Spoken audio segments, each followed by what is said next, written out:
Heading है increase in wire.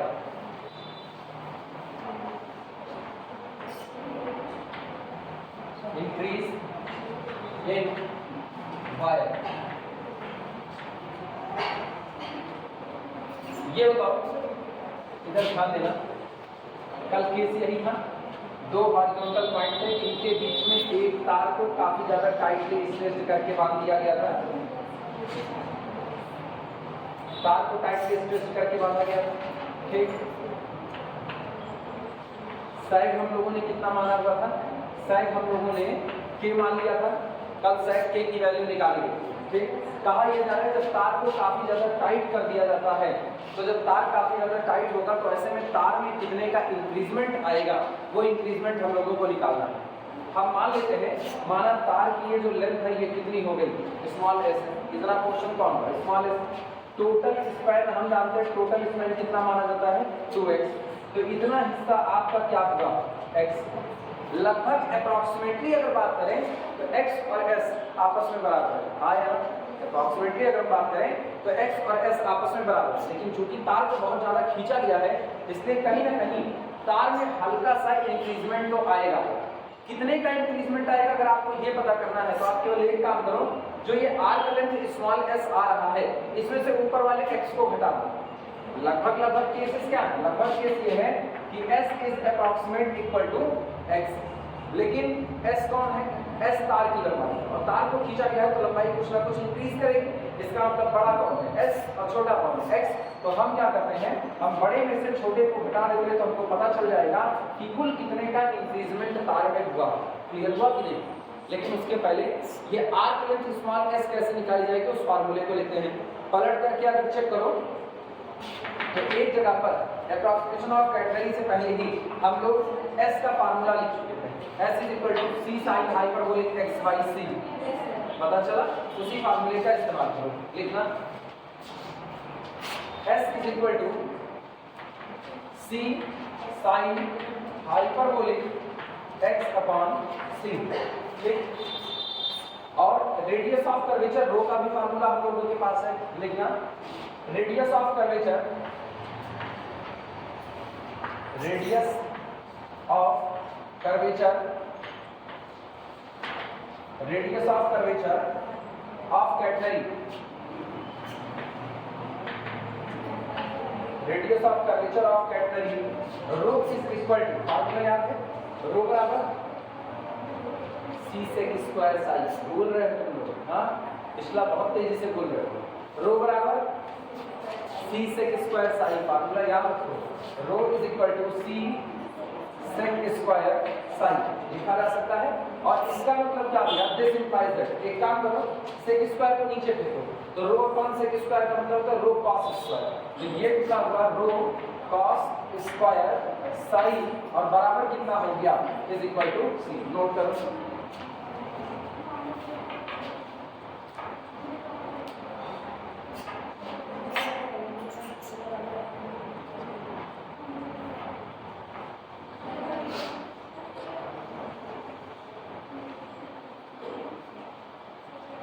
आस्था, हमारी आस्था बहुत तगड़ी है, लगातार बतियाने लगती है। जाने कौन सी बात है खत्म नहीं हो रही। हाँ, मेरे आने पहले केमिस्ट्री चल रही थी, वहाँ बतियानी होगी। अरे हाँ, क्या हम नहीं जानते?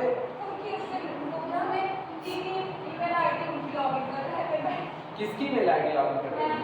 शायद की मेल आईडी तुम लोग लॉगिन कर रहे थे किसी की। हाँ, मैं वो नहीं कर पाई। नोटिस सब कुछ बात नहीं की जा सकती है, मतलब अपनी मेल आईडी को लॉगिन कैसे?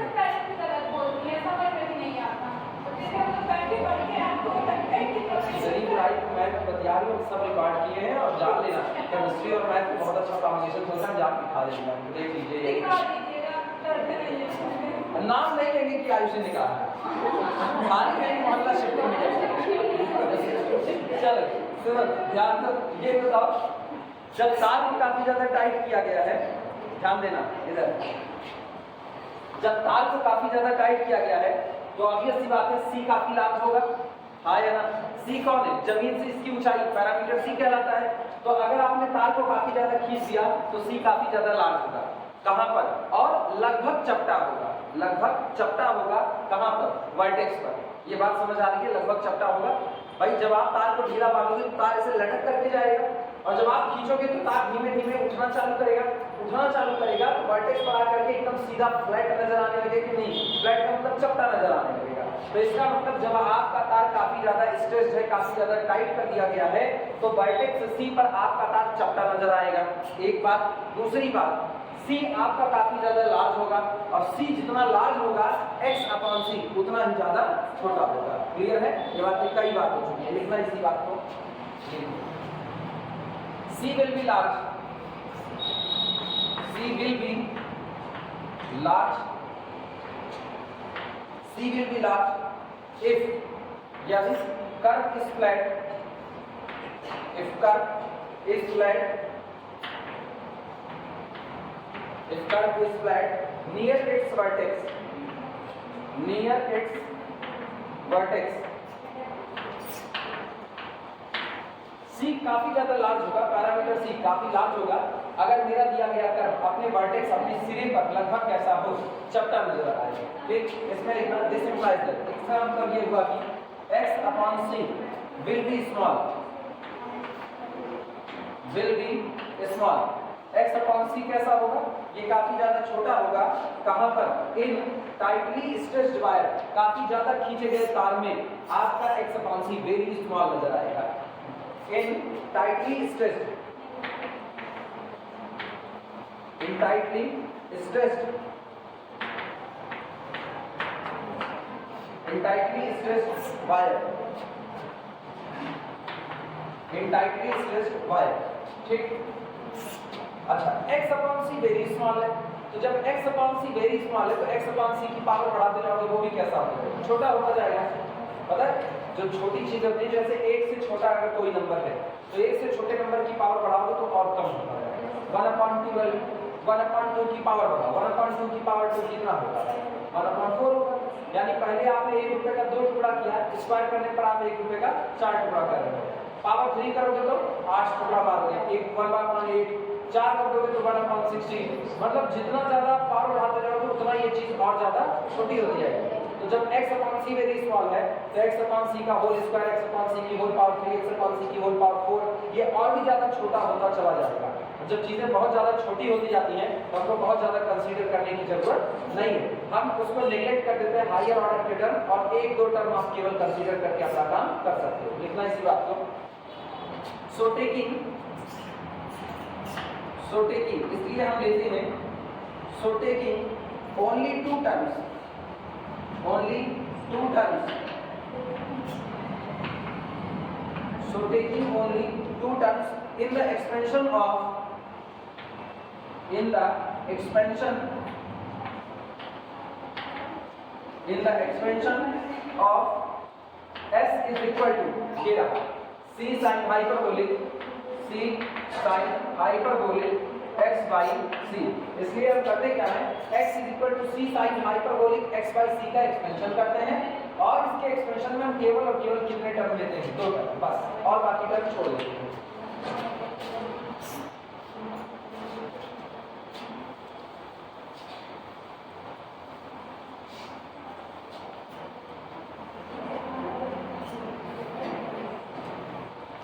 डिपार्टमेंट खुला नहीं खुला? डिपार्टमेंट का क्या हाल है? बंदी है अभी भी नहीं। लिखना, चलो एक्सपेंशन करते हैं। This implies that s is equal to c। सुनो, किसी को साइन हाइपरबोलिक का एक्सपेंशन याद है? ऑड में खुलता है कि नहीं खुलता है? ऑड में तो खुलेगा। तो ये बताओ, नहीं पता है, हाइपरबोलिक के सारे पॉजिटिव खुलते हैं, cos का इवन में खुलता है, साइन का ऑड में खुलता है। ठीक, तो पहला होगा x अपॉन c, पहला लिखते हैं, पहला होगा x अपॉन c, और दूसरा होगा plus 1 upon factorial 3, 1 upon factorial 3 और x अपॉन c की होल पावर 3। बाकी मैंने हायर ऑर्डर का टर्म क्या कर दिया? नेगलेक्ट कर दिया, तो उसको लिखने की कोई जरूरत नहीं। क्लियर हुआ? नोट करो।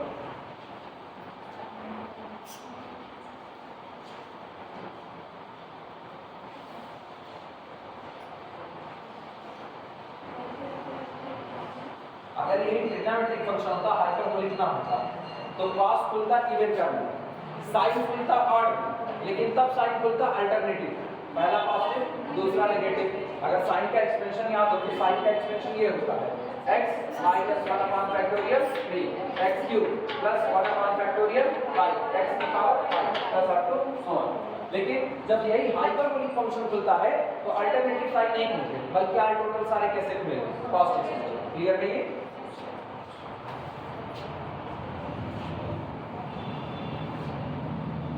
ठीक, इसका मतलब दिस इंप्लाइज दैट गौर करना s बराबर क्या होगा, c को अंदर लेकर के आओ, c अंदर जाएगा तो ये दोनों c कैंसिल आउट हुए, कितना आया x आया, प्लस इनका हाल सुनो 1 अपॉन फैक्टोरियल 3 का मतलब कितना 6 और x टू दी पावर कितना 3 अपॉन c स्क्वायर लिखा जा सकता है कि नहीं। अब एक काम करते हैं, अगर हम इस x को इधर कर ले तो क्या this implies that s minus x अपने को कितना मिलेगा 1 upon 6 x cube upon c square लिखा जा सकता है कि नहीं। नोट करो।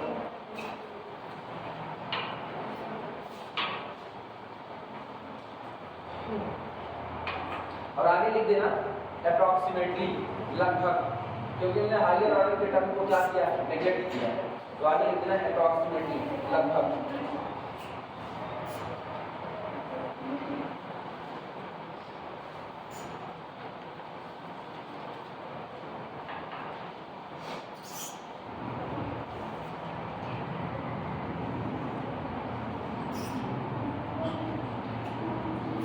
ब्रैकेट में अप्रॉक्सीमेटली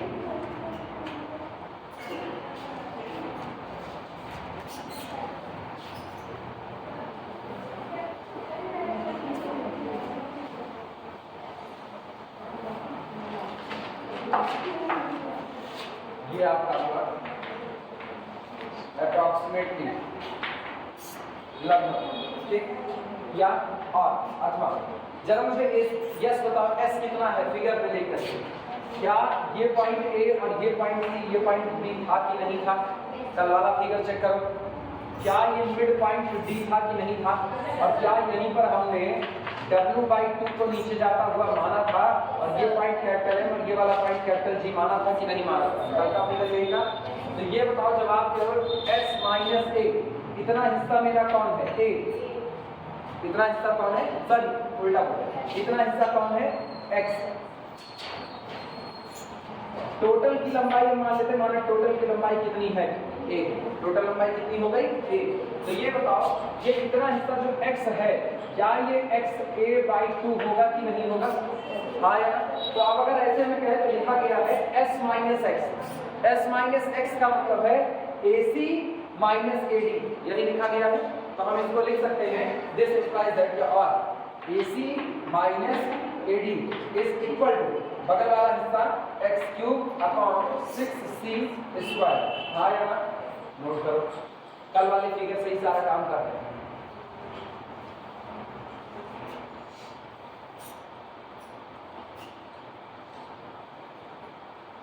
लेकिन अगर तुम लोगों की याददाश्त सही हो तो कल हम लोगों ने T0, W और C के बीच में एक रिलेशन भी निकाला। याददाश्त सही होगी तो याद रखो, बताओ T0 बराबर W। अच्छा एक और नॉर्मल और बड़ा आसान वाला जाता है, T0 बराबर W C, याद आया क्या हम इसका इस्तेमाल कर सकते हैं, वो थोड़ा छोटा है। T0 बराबर W C इस्तेमाल कर सकते हैं, इस्तेमाल करो यहाँ पर। तो इसकी सुनो, ये होता है अपने पास T0 बराबर W C, तो दिस इंप्लाइज दैट C बराबर कितना होगा T0 अपॉन W, आया ना। W कौन है, वेट पर यूनिट लेंथ है, तो ये बनेगा this implies that AC minus AD is equal to x cube upon 6, और यहाँ पर मैंने लिख दिया T0 अपॉन W की होल पावर 2। सही है गलत, नोट करो। और आगे लिख देना सिंस, यही आगे बता दो सिंस, क्योंकि T0 बराबर W इंटू C, ये आगे बता देना, नोट करो। बाद में x की ओरिजिनल वैल्यू a/2 रख देंगे, लेकिन अभी यही चल रहा है।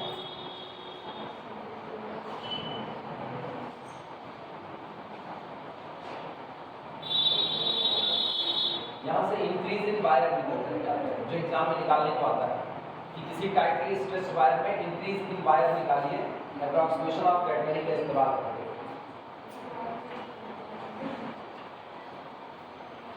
हो जाए तो बता। चलो और सिंप्लीफाई करो। नहीं हुआ, लिखो लिखो लिखो, झगड़ा न करो, बस लिख लो। इतनी देर तक तो तुम लोग लॉगिन किए हो ईमेल आईडी। हुआ नहीं सर, अभी टाइम की छुट्टी का मेरा पढ़ा नहीं, पता नहीं कौन सा नंबर पढ़ा, मुझे पता भी नहीं है वेरिफिकेशन कोड। अरे तो फॉरगेट पासवर्ड वेरिफिकेशन कोड किसी और पे मंगवा ले से। नहीं तो सर ना आपके पास वो ईमेल आईडी के। अरे तुम अपना ईमेल आईडी डाल देती, इसमें कौन सी बड़ी बात? सर ऐड डाल डालूंगी। हां यही टाइम पे बता रहे हैं। वेरिफिकेशन कोड ही तो चाहिए ना, तो वेरिफिकेशन कोड में अपना ईमेल आईडी डाल दो, बाकी वो वेरिफिकेशन कोड हटा दो। सर आप यही बना दीजिए। तो अपना वाला डाल देंगे, वो गलत होगा। बड़ा सिंपल सा होता है। वेरिफिकेशन आईडी के लिए जो लॉगिन मान बना रहे हैं, मतलब वो एक ईमेल आईडी मांगेगा, वो ईमेल आईडी आप किसी का डाल दो ना। Forget password, forget email ID, सब फॉरगेट फॉरगेट फॉरगेट करो, उठा करके डालो। पता है तुमको ताज्जुब होगा, हम अपने जितने अकाउंट बनाए हैं, इवन मेरे टेलीग्राम का, ठीक है, मेरे स्नैपचैट पे भी कभी कभी पासवर्ड वासवर्ड लगाते हैं, वैसे हम यूज़ नहीं करते, उसका हम नहीं जानते क्या किस्सा है। लेकिन मेरे गूगल का 2 अकाउंट, ठीक, मेरे फेसबुक का 1 अकाउंट, उसके बाद फिर एक और है जहाँ पे लॉगिन होता है। हाँ, कोरा चलाते हैं, कोरा का 1 अकाउंट, ठीक, इस पे सब कोरा वेबसाइट होती है ना, होता है ना, हाँ, वो एक स्पेस है। तो वहाँ से आपको बहुत कुछ मैथ में वहाँ से बड़ा कुछ सीखने को मिलता है, सीखने को वहाँ बड़ा कुछ मिलता है। ठीक, आप सीखना क्या चाहते हो डिपेंड इस पे करता है। तो अगर आप बेकार सीखना चाहोगे तो बेकार मिलेगा, अच्छा सीखना चाहोगे तो अच्छा मिलेगा।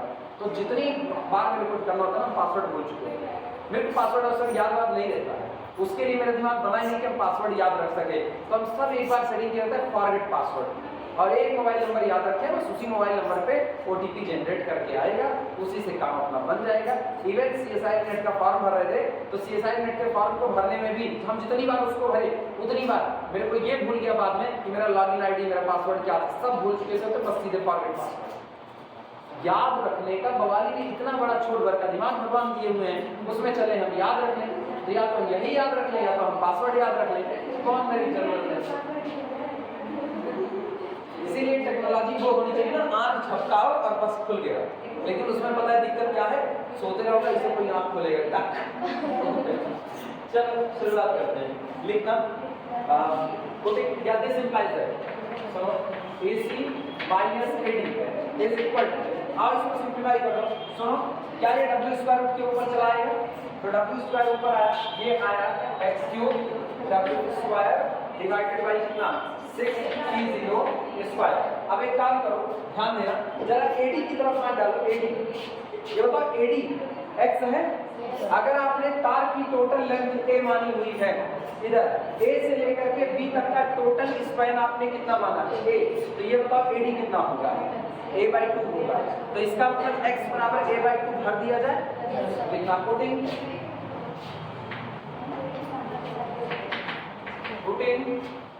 x is equal to A/2, लिखो putting x is equal to A/2।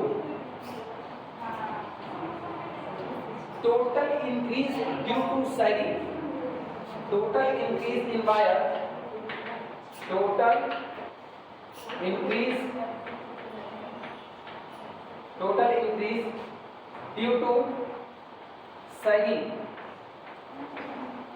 total increase due to sagging। sagging का मतलब ये तार लटक करके जा रहा है, ठीक, लिखो समझाते हैं। जो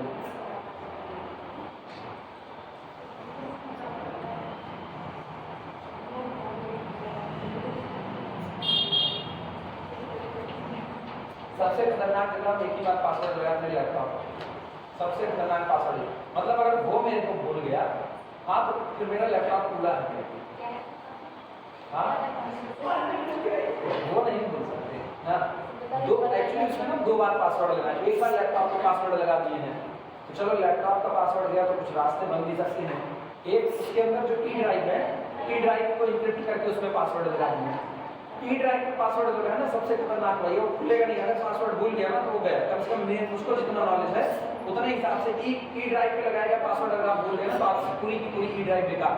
फिर आप उसको पूरा फॉर्मेट करोगे, सारा डेटा खत्म होगा, और डेटा उसका खत्म हो गया तो मेरा तगड़ा नुकसान है, क्योंकि उसमें एक लेक्चर पड़ा हुआ है 14,500 का जो ई ड्राइव है, और एक लेक्चर पड़ा हुआ है उसमें वो लेक्चर है 1 लाख रुपए का। किताबें जो पड़ी हुई हैं, रखी हुई हैं किताबें, मतलब कह सकते हो किसी लाइब्रेरी से लेकर के आए, चलो वो दोबारा मिल जाएगी, लेकिन अगर उसका भी प्राइस जोड़ें तो अप्रॉक्सीमेट उसका दाम 1 लाख के आसपास हो जाएगा। तो मेरे लैपटॉप में 1 लाख का एक लेक्चर, 1 लाख का एक किताब का हिस्सा, जो कई किताबें रखी गई हैं, 14,000 का एक लेक्चर, और हाँ फिजिक्स और केमिस्ट्री के भी मैंने लेक्चर रखे हुए हैं जेईई मेंस एडवांस में, तो 35,000 का फिजिक्स का लेक्चर हो गया और 35,000 का केमिस्ट्री का, तो 35-70,000 की ये लेक्चर हो गए। तो एक हाँ मेरे लैपटॉप का नाम क्या है? रैम। रैम कितने की है? रैम अभी तो मैंने एक एसएसडी लगवाई है 512 की, 1 टीबी जो उसकी अपनी खुद की है, 1 टीबी खुद की है, और मैंने 512 की और लगवा ली है। HP बड़ा लैपटॉप बड़ा सस्ता है, लैपटॉप बताइए ना, टोटल लैपटॉप की कीमत 22,000 रुपये बस 22,000 का मेरा लैपटॉप है, नया खरीदे बच्चे, सेकेंड हैंड नहीं, लेकिन 22,000 के लैपटॉप में चीजें जो भरी पड़ी है ना वो उसके दाम को बढ़ा देती है। मतलब कोई मेरा लैपटॉप लेके जाने वाला होगा ना तो हम कहेंगे भैया ना ना ना ये ना करो, हम हाथ पैर खुल कर ले रहे हैं।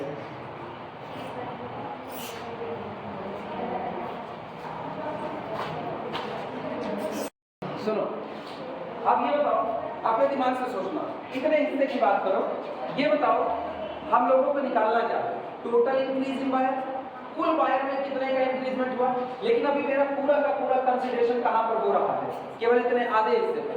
तो पूरे हिस्से का अगर इंक्रीजमेंट निकालना है तो इस हिस्से में जो इंक्रीजमेंट आया है, इस हिस्से का इंक्रीजमेंट है स्मॉल s माइनस एक्स। गौर करना चाहिए, इस हिस्से का इंक्रीजमेंट यही है कि नहीं? Small s minus x.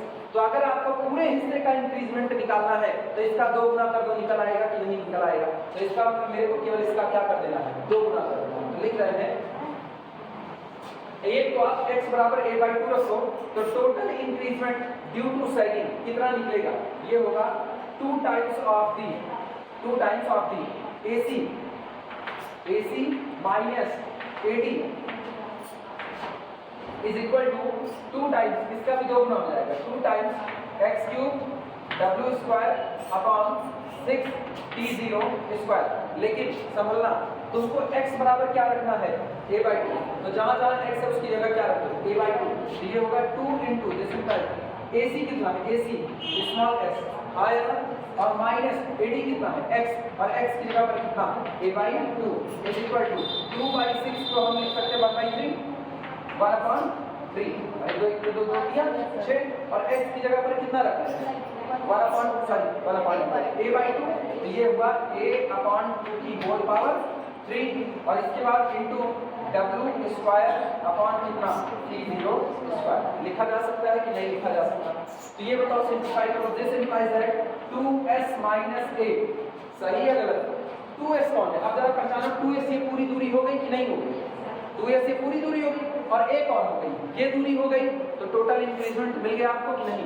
तो 2s minus a is equal to, इनका हाल बोलो, a क्यूब 2 दूनी 4 दूनी 8, 8 3 24, a क्यूब अपॉन कितना हो गया? 24, इधर से कितना हो गया? w स्क्वायर अपॉन t0 का square. This is the total increment in wire. Note कर लो। कौन सा गलत हो गया? कौन सा 2 गलत हुआ है? कौन सा? ये वाला 2, इसको काय करोगे? इसके ऊपर वाला ये तो इधर भेज रही हो उसको काय के लिए? फिर से देखो, वो उधर नहीं जाएगा, फिर से देखो, इधर से फिर मिटा, ध्यान देना। देखो ये बताओ, आधे हिस्से का इंक्रीजमेंट कितना है? आधे हिस्से का s माइनस एक्स आया, तो पूरे हिस्से का कितना होगा? पूरे का 2 गुना कर दो, तो पूरे का 2 गुना, देखो putting x is equal to a/2, total increment due to sagging 2 गुना कितने का? AC माइनस AD का, और 2 गुना AC माइनस AD का मतलब है 2 गुना x cube w square upon 6 t0 का स्क्वायर आया। ये बताओ, 2 1 2 2 दिया 6 कर गया, तो इसका मतलब है 2 टाइम्स, अब AC की वैल्यू कितनी? s माइनस AD कितना है? x, और x कितना है? a/2 आया। इज इक्वल टू, इधर का हाल बोलो, इधर पर 1/2 3 और ये x की जगह पर आप कितना रखोगे, x की जगह a/2, तो इसका मतलब है a/2 की होल पावर 3 और बचा कौन, w स्क्वायर अपॉन t0 का स्क्वायर। आया ना। अब इस 2 को अंदर दे दो, इस 2 को अंदर दे दो, 2 अंदर गया तो कितना होगा 2s और 2 अंदर गया 2 से 2 कटा minus a is equal to, इधर बोलना 2 दूनी 4 दूनी 8 पावर 3 है ना, और 8 3 24, तो इसका मतलब a cube w square upon 24 t0 का स्क्वायर।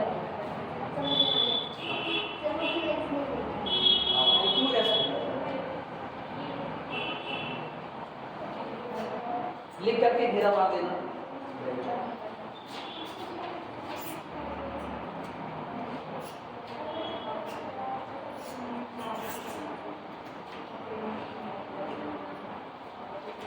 लिख करके इसको घेरा मार देना।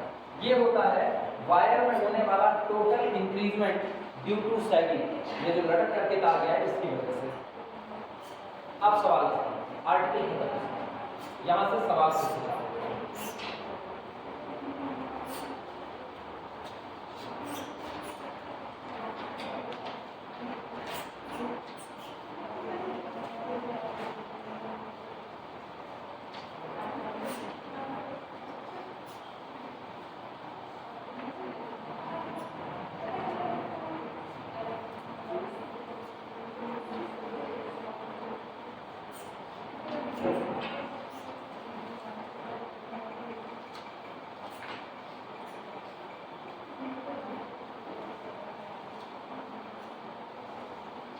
प्रोजेक्ट बता रहे, बड़ा इंपॉर्टेंट बात कर रहा है।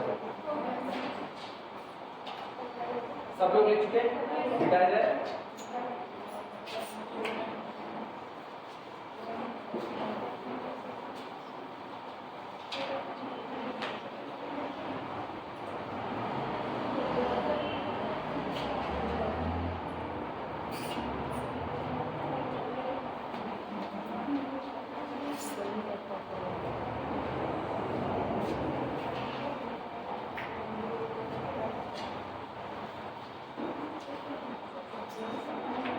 डिपार्टमेंट खोला अभी बंद नहीं आप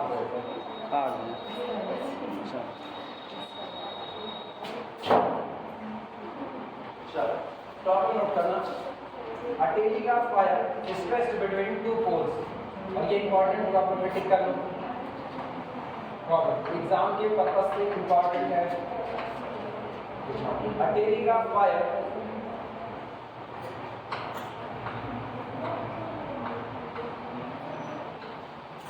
टेलीग्राफ वायर स्ट्रेच्ड बिटवीन, खींचा जाता है, stretched between, a telegraph wire is stretched between two poles,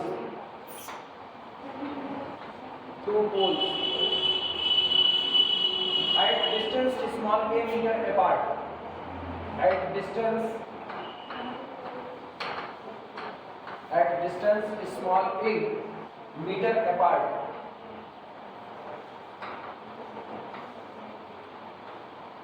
a meter apart, sacks n meter in the middle, sacks n meters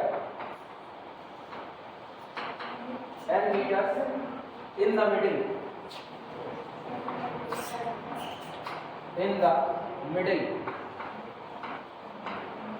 n meter in the middle. Prove that, comma करके लिखना, prove that tension at the end, tension at the end is approximately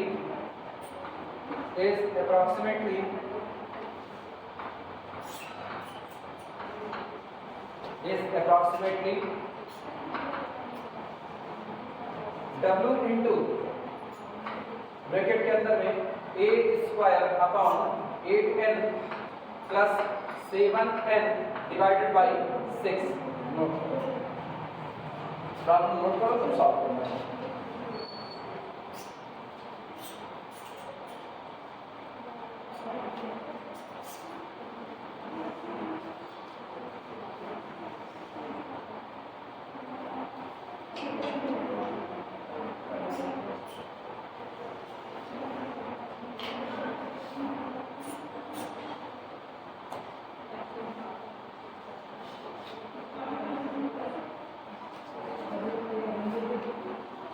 सवाल लिख लेना तो बताना।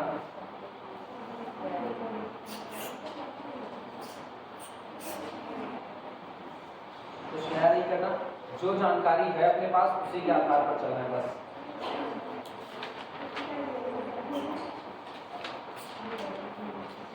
चलिए figure बनाए, सुनो कहा क्या जा रहा है वो सुनो और उसी के अकॉर्डिंग फिगर बनाना।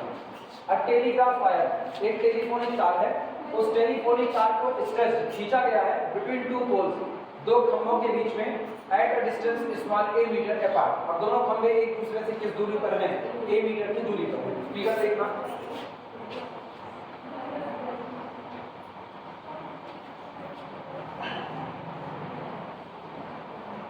ये दो पोल हो गए, इन दोनों पोल के बीच की जो दूरी है वो कितनी है, a मीटर है, और इनके बीच में एक टेलीफोनिक तार को खींच दिया गया है।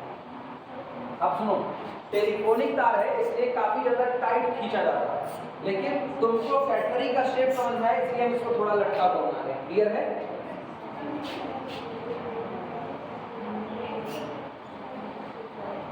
ये पॉइंट हो गया कैपिटल ए, ये पॉइंट हो गया कैपिटल बी। न्यूमेरिकल पे ध्यान दो, इधर इधर न्यूमेरिकल पे ध्यान दो। A telegraph wire stretched between two poles at a distance a metre apart, और इनके बीच की ये जो दूरी है जिसको हम 2x कहते थे, ये 2x बराबर कितना दे दिया गया है, a दे दिया गया है, यानी पोल के बीच की दूरी कितनी है, 2a। इसके बाद क्या कह रहे हैं, metre apart sag n metre in the middle, और बीच में जो गहरान है तार के बीच में हॉरिजॉन्टल से वो कितना है, n मीटर। इसका मतलब ये इतना पोर्शन आपको कितना दिया गया है, ठीक। ये आपका वर्टेक्स कौन है, कैपिटल C है, और ये साइड है n। अगली बात सुनना, प्रूव दैट, आप ये साबित कीजिए, टेंशन एट द एंड्स होना चाहिए इसको, टेंशन एट द एंड्स, किनारों पर जो तनाव मौजूद है, इज अप्रॉक्सीमेटली, वो लगभग कितना है, W into a square upon 8n plus 7n upon 6, यानी किनारों पर यहाँ पर जो टेंशन मौजूद है, जैसे अगर हम इस टेंशन की बात करें, ये जो टेंशन मौजूद है, इस टेंशन T को साबित करना है, T की वैल्यू जो निकल करके आएगी वो आएगी W into a square upon 8n plus 7n upon 6। Figure बना लो, ठीक।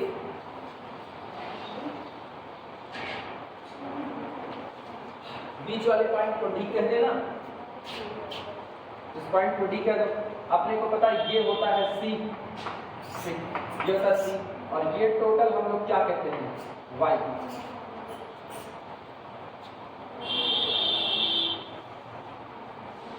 फिगर बना लो, शुरुआत करो।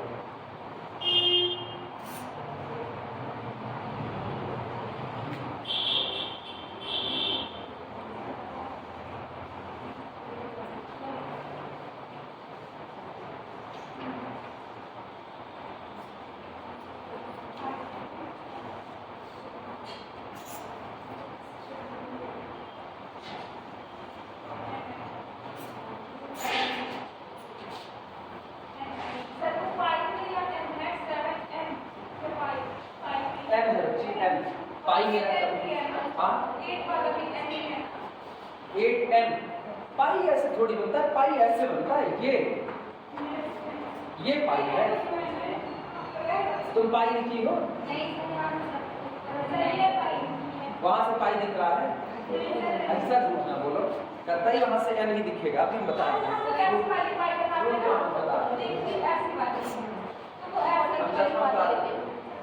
इतना साफ सुथरा l दिख रहा है, 6/6 एक है लेकिन 6/6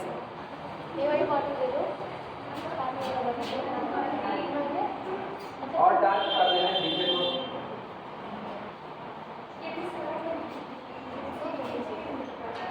पाई ये बनता है, यहाँ ऐसे ऐसे, दूसरा वाला पानी, हाँ बिल्कुल ये सब पानी पीने के लिए रोकेंगे, कहीं बेहोश हो गई तो झूठे आप करेगा, इतना पढ़ा मार सॉल्यूशन।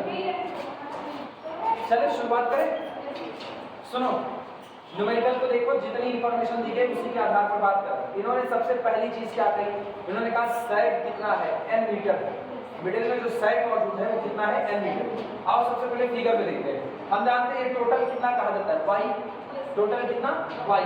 अगर y में से c को निकाल दिया जाए तो क्या सैग n मिल जाएगा कि नहीं, तो इसका मतलब शुरुआत नहीं करो, sec is equal to y minus c. y में से c को निकाल दो तो कितना आएगा n। लिखना इसी बात को, सॉल्यूशन लिखना sec is equal to y minus c. ठीक, sec हमारा कितना था y माइनस सी। एंड और सारे लोग जानते हो y इज इक्वल टू, तुम लोग एक फार्मूला जानते हो c cos hyperbolic x by c, बगल में वो भी लिखो y is equal to c cos hyperbolic x by c लिखा जा सकता है, नोट करो। तो at capital A, at capital A, अब पॉइंट कैपिटल A पर बात करें। At capital A, sec is equal to c cos hyperbolic, दिमाग दौड़ाना, हम किस पॉइंट पर जा रहे हैं, हम कैपिटल A पर जा रहे हैं। जब आप कैपिटल A पर जाओगे तो कैपिटल A पर जरा बताओ x की वैल्यू कितनी होगी, कैपिटल A पर x की वैल्यू क्या a/2 होगी कि नहीं होगी, क्योंकि टोटल कितनी दूरी पर दोनों पोल मौजूद है, a मीटर, तो आधा कितना हुआ a/2, यानी पॉइंट कैपिटल A पर जब आप कंसीडर करोगे तो x बराबर कितना रखा जाएगा a/2। तो सोचो ऐड कैपिटल A sec बराबर y माइनस सी, लेकिन y कितना है, y है c cos hyperbolic x by c, लेकिन आप बात करो पॉइंट कैपिटल A पर, तो कैपिटल A पर x कितना हो जाएगा a/2, तो c cos हाइपरबोलिक a/2c लिखा जा सकता है, और माइनस कितना हो गया c, माइनस c नोट करो, क्लियर हुआ, नोट करो। और sec तुमको पहले से दिया गया है, sec कितना है n, तो वैल्यू पुट कर देते हैं, this implies that n is equal to, n है n, पाई नहीं है, n ही समझना, हाँ, n is equal to c cos hyperbolic x upon x का a/2c माइनस c।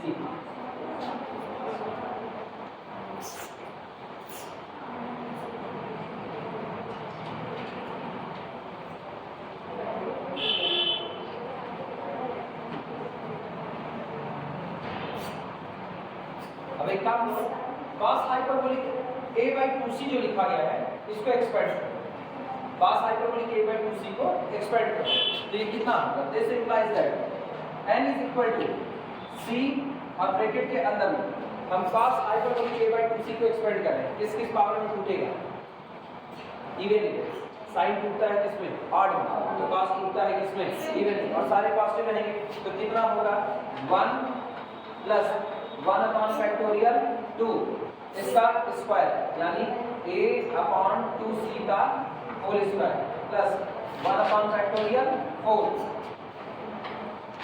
a/2c की whole power 4 plus up to so on, और यहाँ से माइनस कितना हो जाएगा c। सहमत हो? ये बताओ c को जब अंदर भेजोगे तो यहाँ से प्लस c आएगा, हाँ, और कॉर्नर पर क्या पड़ा है माइनस सी, दोनों एक दूसरे को निगलेक्ट कर देंगे, तो इसका मतलब यहाँ से ये और यहाँ से ये मत सोचना मैंने 1 से c को काटा है ना, c को अंदर मल्टीप्लाई किया तो प्लस c, अंदर का कौन माइनस c, तब कैंसिल होगा।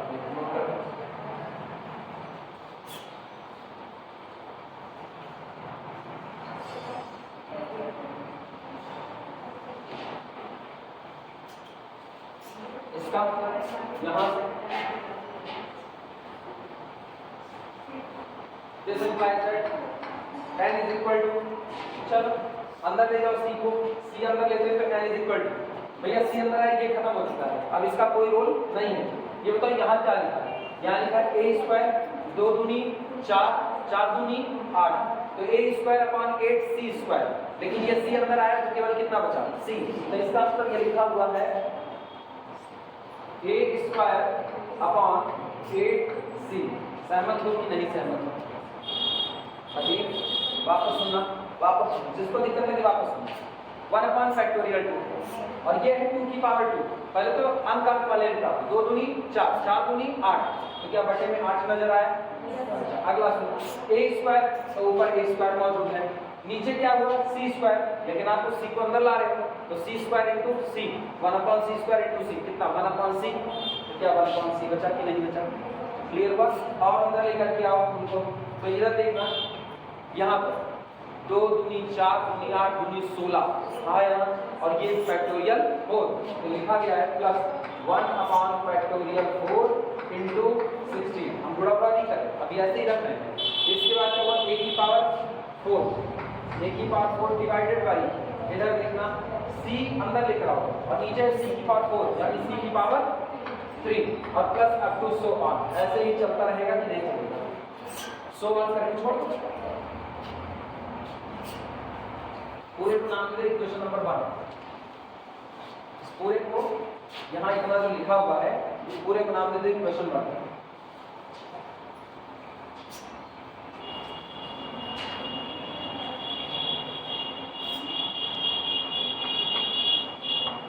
इक्वेशन नोट कर,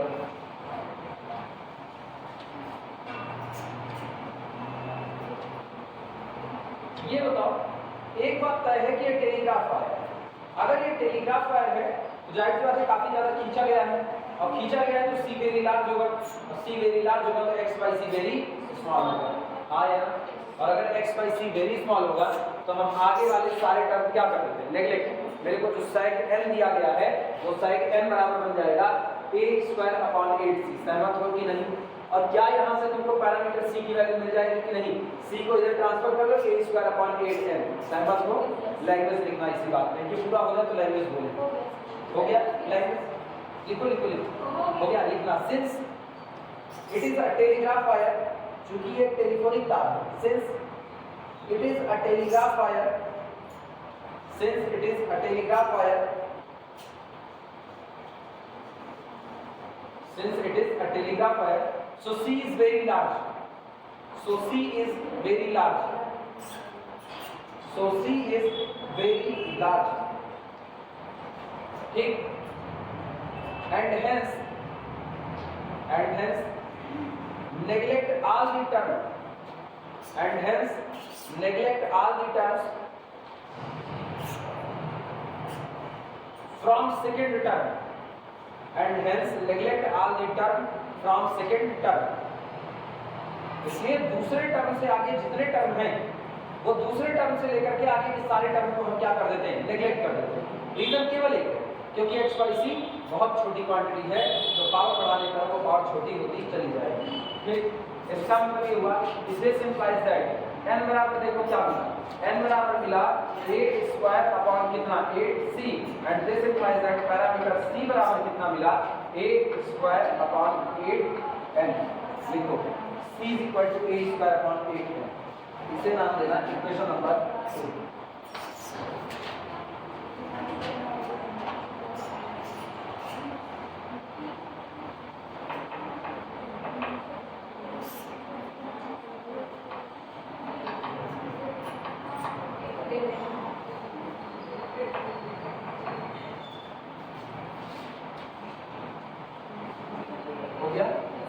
अब एक काम करो, ये जो c की वैल्यू आई हुई है, दिमाग दौड़ाना, ये जो c की वैल्यू आई है, इसी c की वैल्यू को उठा करके इक्वेशन नंबर 1 में रख दो। एप्रोक्सीमेशन इसी को कहते हैं। पता है एप्रोक्सीमेशन क्या होता है? एप्रोक्सीमेशन ये होता है कि आप किसी रिजल्ट की वजह से एक रिजल्ट निकालो और उस रिजल्ट का पुराने में इस्तेमाल करके अपने रिजल्ट को और ज्यादा प्योरीफाइड करो।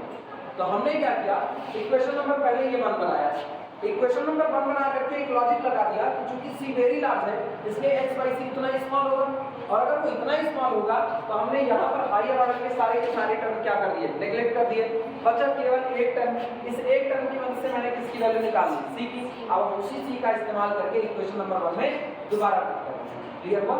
लिखना, putting this value of c in equation 1, putting this value of c in equation 1, putting this value of c in equation 1,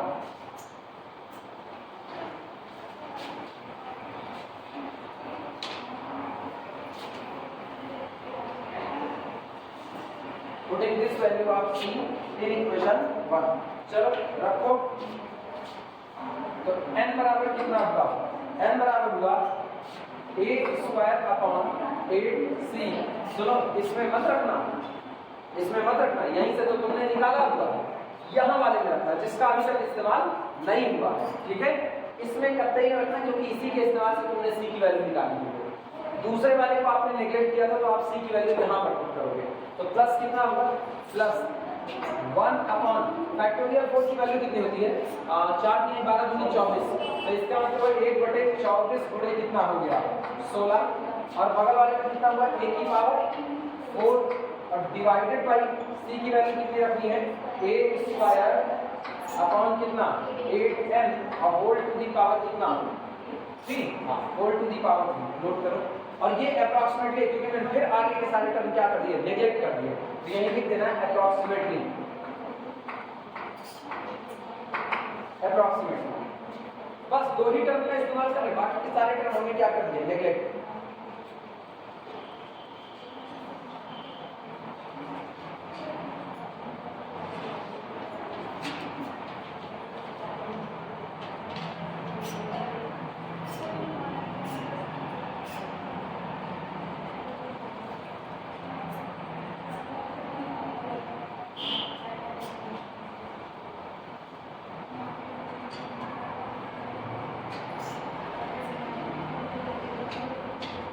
हो गया, फिर देखो दिस इंप्लाइज दैट यहां से मेरे को मिला a स्क्वायर अपॉन 8c बराबर, दिमाग दौड़ाना, a स्क्वायर अपॉन 8c निकालो, ये n को यहां पर रोको और इसको इधर शिफ्ट करो, तो n माइनस इनको सिंप्लीफाई करो, ये लिखा है 1 अपॉन 24 मल्टीप्लाइड बाय 16 इनटू ये है 8n ऊपर लेकर के जाओ, तो 8 की पावर 3 और n cube 8 to the power कितना 4 और divided by 8 to the power कितना 6, लिखा जा सकता है कि नहीं लिखा जा सकता, इत्मीनान से देखो, कोई जल्दबाजी नहीं, लिखा है 1 अपॉन 24 इंटू 16 अपनी जगह बरकरार है, ऊपर a की पावर 4 a की पावर 4, नीचे का जो 8n क्यूब है ये 8 क्यूब n क्यूब उसको ऊपर ले लिया और नीचे a स्क्वायर 3 दूनी 6, 8 टू दी पावर 6, काट पीट मचाओ, देखो क्या होता है, this implies that a square upon 8c is equal to, काट पीट मचा करके बताओ कितना आएगा, उधर वाले जितने डिजिट कट सकती है वो डिजिट काट लो, कोई दिक्कत नहीं, कितना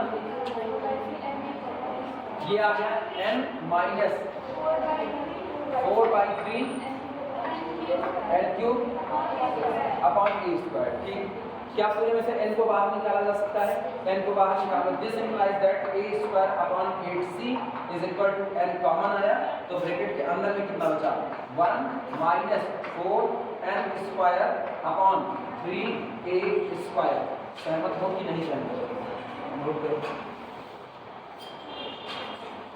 यहाँ से तुमको ना c की फिर से एक वैल्यू मिल जाएगी, अगेन c हम लिखा, फिर अप्रॉक्सीमेशन और सुधार की c की वैल्यू, पता है कैसे मिलेगी c की वैल्यू, ट्रांसफर कर दो बस, c की वैल्यू आ सकती है, बोलो c की वैल्यू कैसे निकालें, this implies that c is equal to, बहुत सिंपल ना, भेजो c को उधर, बाकी लोगों से लो इधर, अपने आप कितना आएगा c इज इक्वल टू, या तुम एक काम करो, पूरे को पलट लो, हाँ है ना, पूरे को पलट के c की वैल्यू दे सकते हैं, पलट के c की वैल्यू बताओ मेरे को, अब कुछ कैलकुलेशन खुद से भी कर सकते हो, c बराबर बताओ कॉमन ऑन करके, कुछ करो, वरना केवल मेरी नकल छाप लो, है बहुत आसान,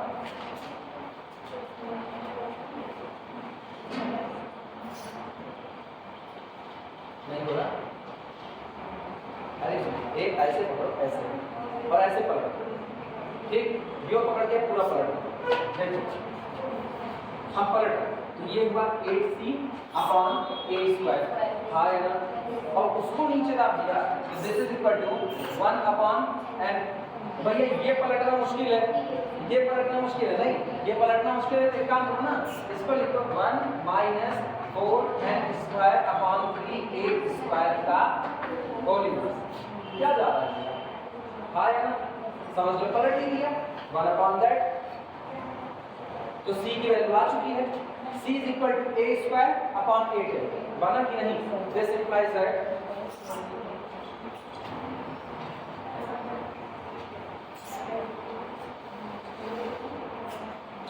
c is equal to a square upon 8n और ब्रैकेट के अंदर में 1 minus 4n square upon 3a square का होल इनवर्स।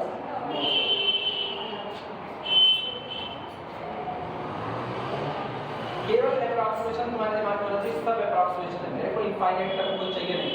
ये बताओ तुम लोग 1 प्लस एक्स की whole power 1 upon n expansion किए हो कि नहीं किए? 1 प्लस एक्स की पावर माइनस 1 का एक्सपेंशन किए हो कि नहीं किए? किए हो?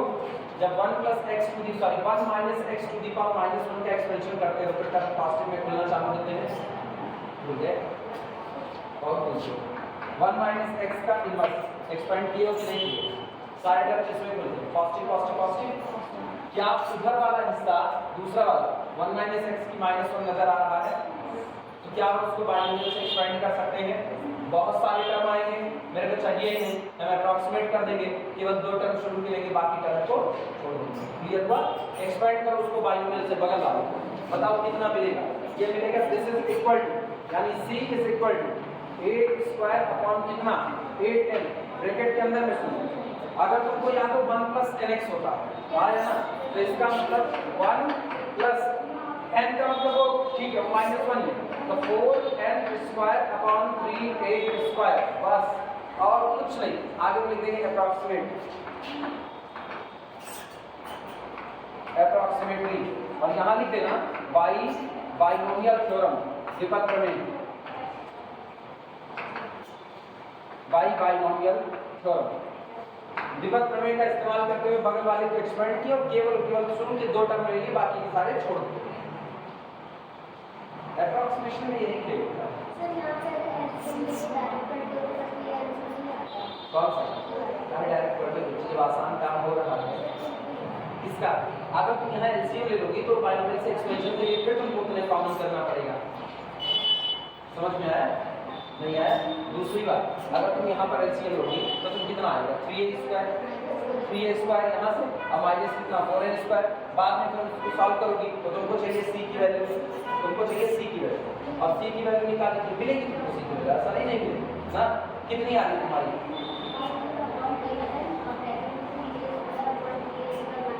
वहां से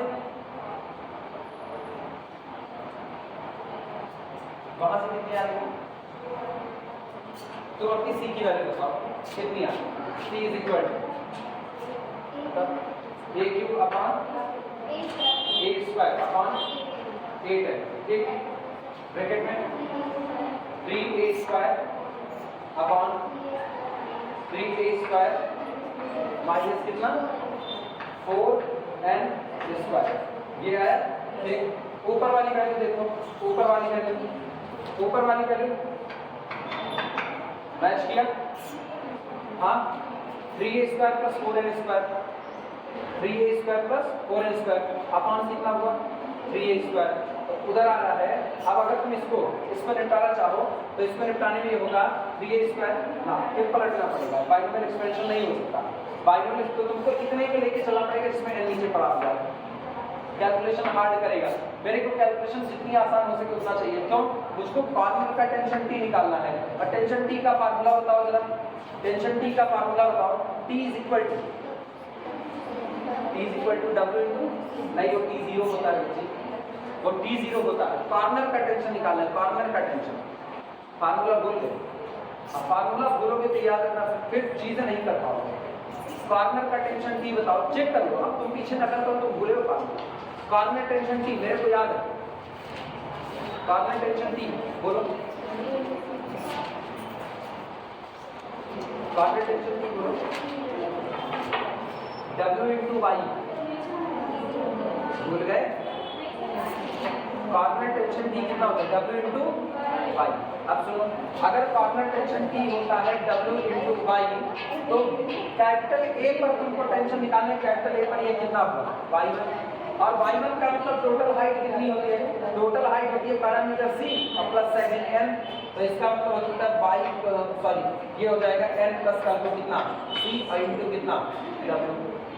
n तो अपनी जगह ठीक है, c की वैल्यू कोई प्रॉपर रखनी पड़ेगी, c की प्रॉपर वैल्यू वो रखना है जिससे मेरा आंसर मैच करे, इसीलिए तो नाम है अप्रॉक्सीमेशन।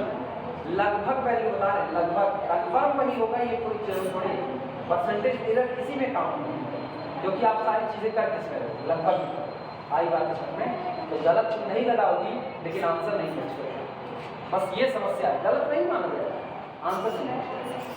तो जरूरतों के हिसाब से कभी कभी ये सारे काम करने पड़ते हैं।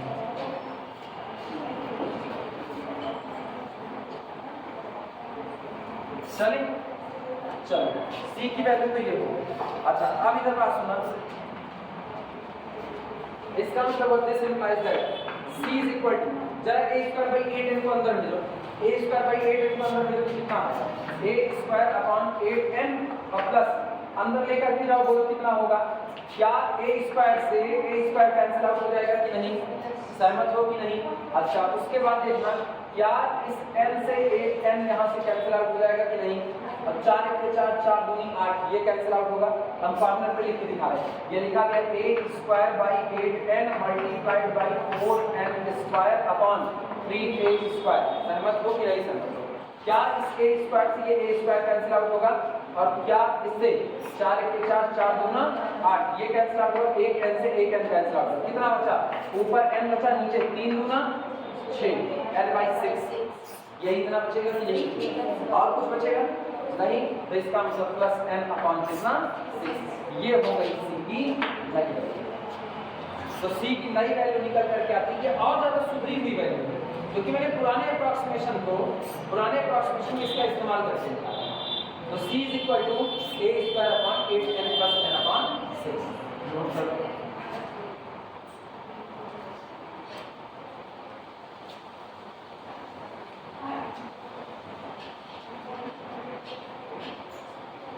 लास्ट टाइम c केवल कितना आया, a स्क्वायर अपॉन 8c आया ना, लास्ट टाइम c कितना आया, a स्क्वायर अपॉन 8c, और इस बार देखो कितना है, a square upon 8n plus आगे जुड़ गया है कितना n by 6।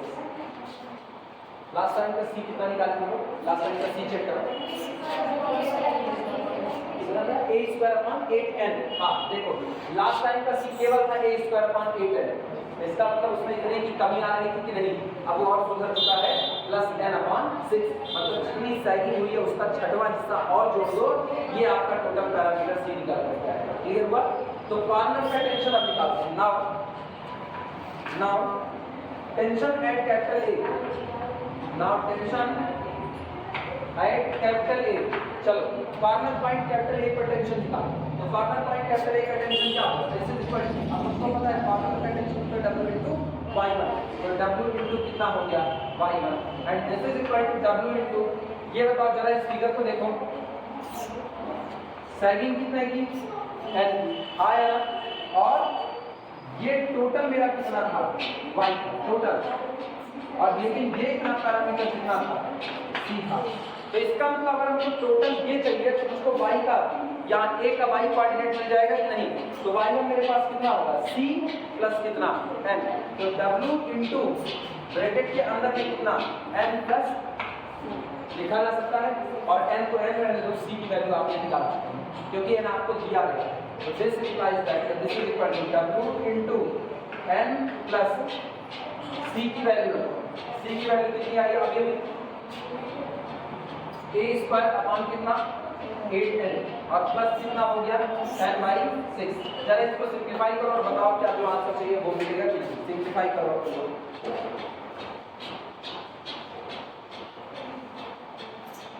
w into n plus a square by 8n plus n by 6, इसको सिंपलीफाई करो,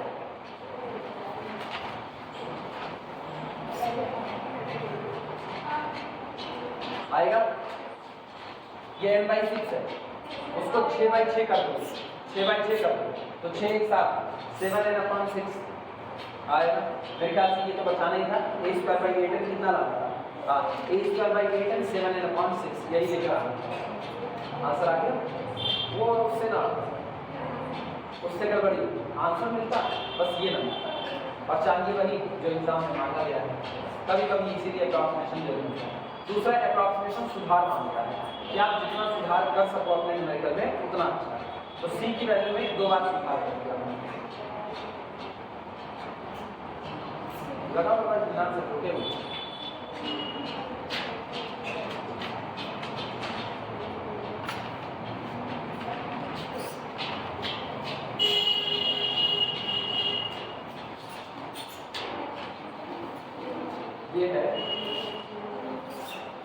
tension at capital A, tension at capital A is equal to W into bracket में, ध्यान देना हम इसको लिख रहे हैं 6n/6, अभी भी वो n ही लिखा है, प्लस n/6 को इधर ला रहे हैं और प्लस a स्क्वायर अपॉन कितना 8n। ये बताओ 6n + 1 7n/6, तो this is equal to W into 7n/6 और plus a square upon 8n। मेरे ख्याल से कॉर्नर का टेंशन यही निकालना था हम लोगों को, सहमत हो? आंसर आ गया। तो corner tension at capital A is equal to this. Clear हुआ? चलो तुम लोग अपनी किताब बताए, किताब यहाँ किसी के पास?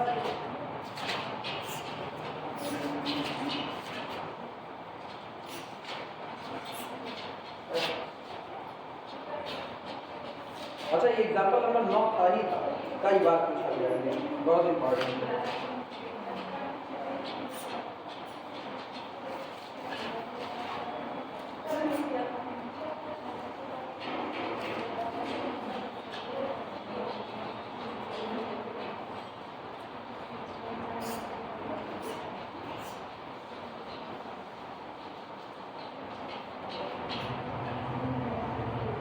किताब में तुम लोगों के जो एग्जाम्पल नंबर 8 है, एग्जाम्पल नंबर 8, जिसमें लास्ट में जो प्रूफ करना है वेट ऑफ द लेंथ, तो प्रूफ करना है √a³/6 × l - a। Numerical number 8 है, एग्जाम्पल नंबर 8 प्रूफ करना है। सुनो सवाल ऐसे सुनो, ठीक है, याद रहेगा, याद कर लोगे, नहीं तो फिर किताब से देख करके टिक लगा देना। एग्जाम्पल है, ये तुम लोगों को खुद से पढ़ना पड़ेगा, खुद पढ़ लेना, इंपॉर्टेंट है। A uniform chain of length 2l, ये यूनिफॉर्म चेन है जिसकी लेंथ कितनी है 2l, has its end attached to the 2 point in the same horizontal line, उसको दोनों किनारे सेम हॉरिजॉन्टल लाइन में मौजूद 2 पॉइंट से अटैच कर दिए जाते हैं eight a distance 2a apart. अब उनके बीच की जो दूरी है वो कितनी है 2a है। इसके बाद करें if l is only a little greater than a, if l is only a little greater than a, मतलब ये कह रहे हैं कि टोटल लंबाई कितनी है 2a, अब तार की लंबाई कितनी है 2l, तो आधा कितना हुआ आधा, आधा l हुआ, और तार का आधा कितना हुआ a। कह रहे a और l में बहुत हल्का सा अंतर है और माइन्यूट सा अंतर आ रहा है, ठीक। कह रहे if l is only little greater than a, ऐसा तभी होगा ना जब आपका तार काफी ज्यादा खींच दिया गया होगा, तभी ऐसा होगा, ठीक। Show that the tension of the chain is approximately, chain में जो टेंशन मौजूद है वो approximately equal to the weight of the length √a³/6 l - a। जैसे ये लगाएंगे ना ऐसे ही वो भी लगेगा। यहाँ भी मैंने यही काम किया होगा, यहाँ भी मैंने कॉर्नर का टेंशन निकाला है, इसमें भी तुमसे क्या मांगना है कॉर्नर का टेंशन ही मांगना है।